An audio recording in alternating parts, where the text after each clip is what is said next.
Transformações dos tempos medievais.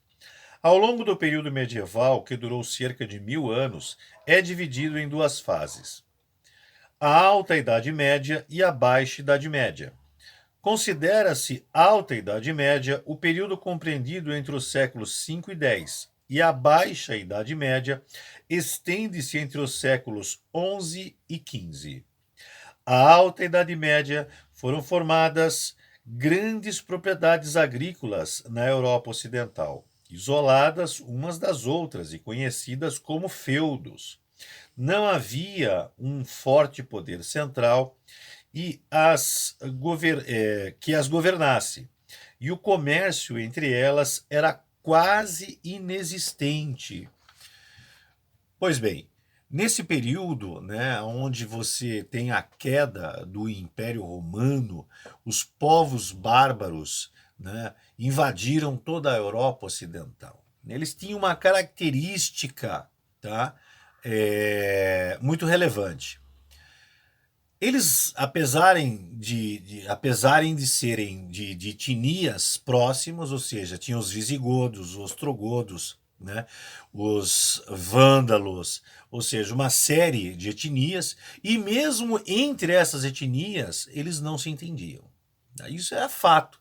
Tanto que eles formaram pequenos reinos, né? Se a gente lembrar lá atrás da história antiga, das cidades-estado gregas, é algo muito próximo disso, né? Os espartanos não se davam com os atenienses, nem com os tebanos, né? Os atenienses achavam que possuíam a supremacia do conceito grego, então eles não se entendiam. Cada cidade era um estado independente, né?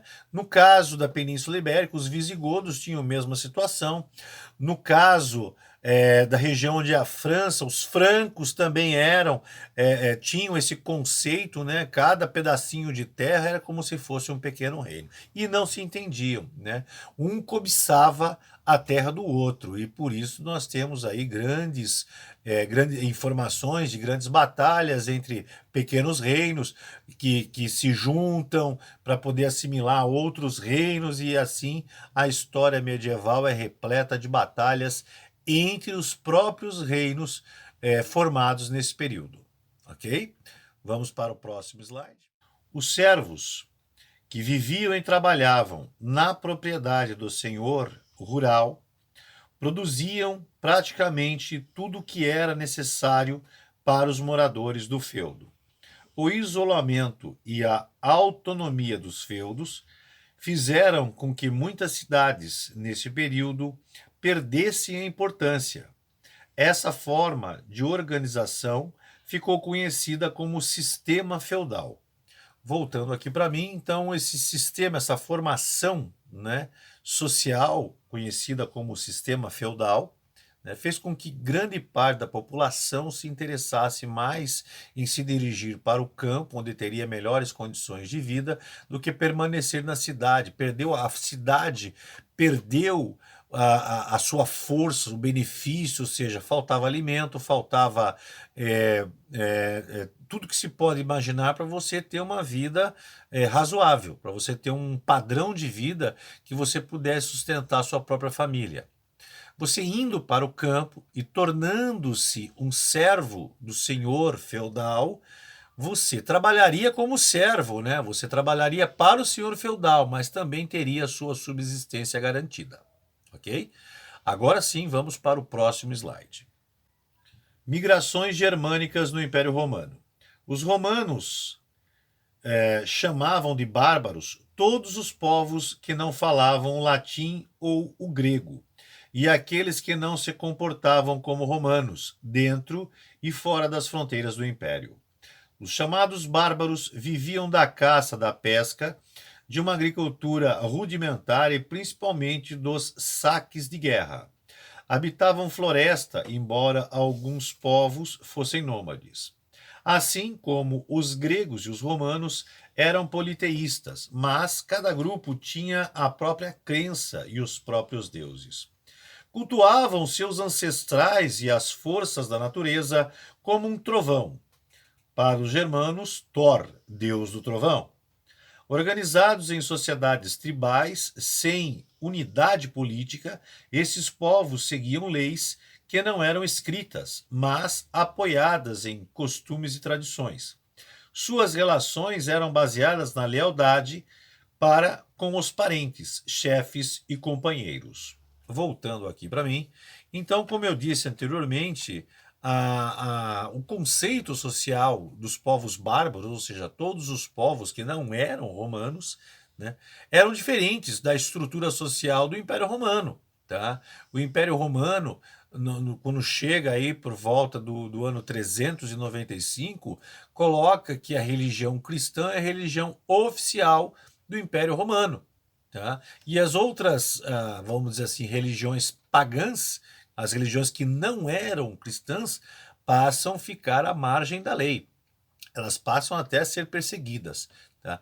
Já os povos bárbaros, em sua maioria, não eram cristãos, tinham as suas relações religiosas em paralelo, né, com o conceito cristão, e a partir do momento que o Império Romano se desintegra, eles começam, né, a fazer uma convergência mística da sua religião com a religião cristã, né, que tem um grande domínio, que tem um grande poder, né, ali no período final do Império Romano e início do período da Idade Média.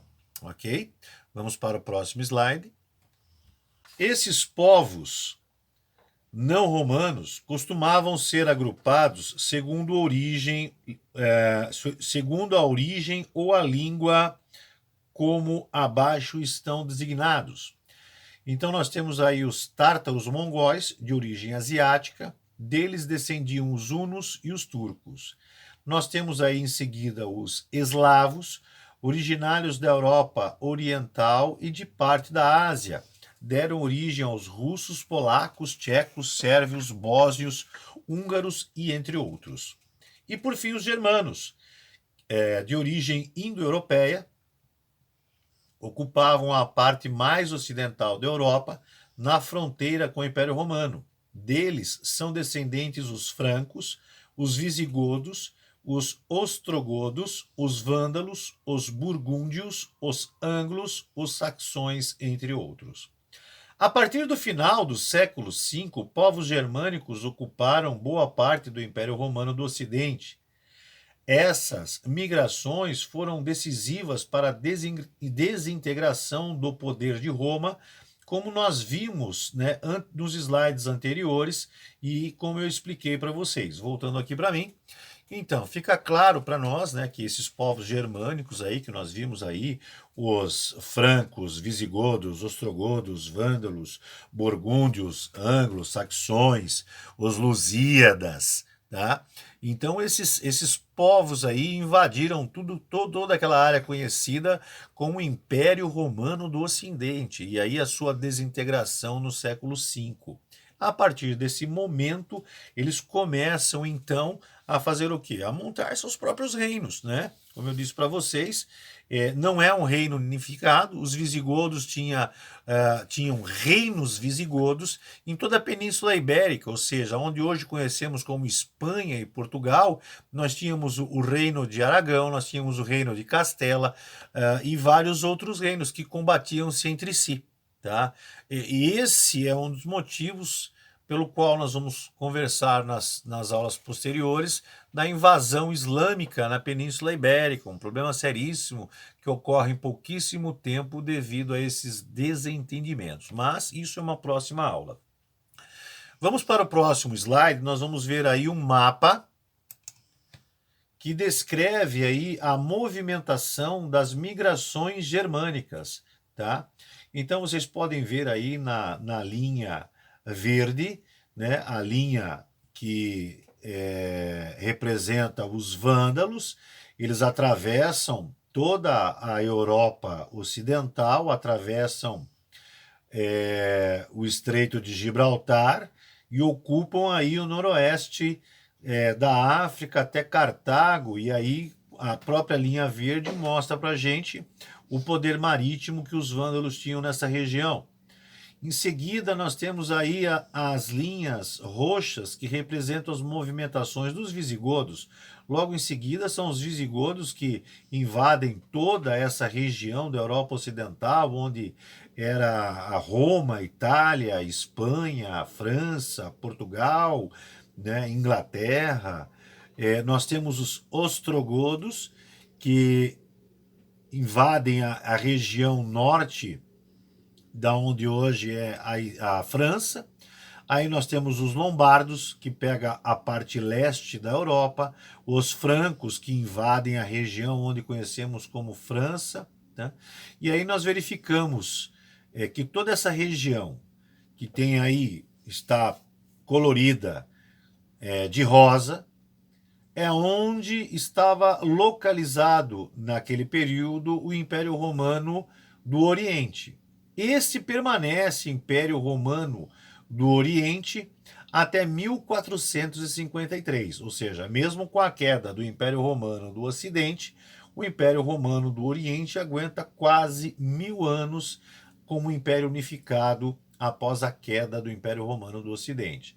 E essa região pintada aí de marrom mais claro era onde se localizava, propriamente dito, o Império Romano do Ocidente, que se desintegrou e foi ocupada pelos povos germânicos. Voltando aqui para mim, então aí nós vemos, né, a movimentação dos povos germânicos, os povos bárbaros, que invadem toda essa região da onde era o Império Romano do Ocidente, dominam, criam seus reinos independentes e a história medieval tem o seu curso, ok?